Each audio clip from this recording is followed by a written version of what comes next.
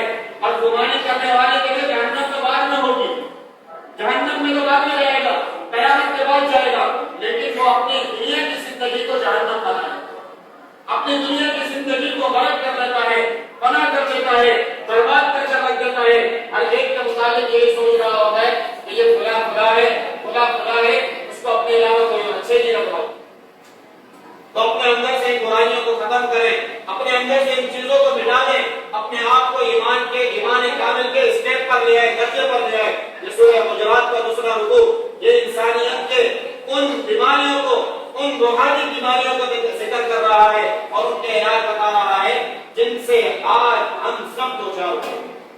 اپنے آپ کو ان برائیوں سے بچائیں, ایک دوسرے کا مذاق نہ بنائیں, برے لقب نہ دیں, بری باتیں نہ کہیں, کسی کے ساتھ برے گمان نہ رکھیں. برا گمان یہی ہوتا ہے کہ کوئی شخص کسی کے ساتھ جا رہا ہے, آپ نے توبہ لگا دی, گناہ کر کے برا گندا کام کر کے آ رہا ہے, تو میرے عزیزو یہ کام نہ کریں. یہ دو کام ہیں جو مجھے اور آپ کو دنیا میں بھی ذلیل کرے گا اور آخرت میں بھی ذلیل کرے گا. آخرت میں بھی جہنم میں لے کر جانے والے, دنیا میں جہنم بنا دے گا. دعا ہے کہ اللہ رب العزت ہم سب کو گناہوں سے بچنے کی توفیق عطا فرما دے.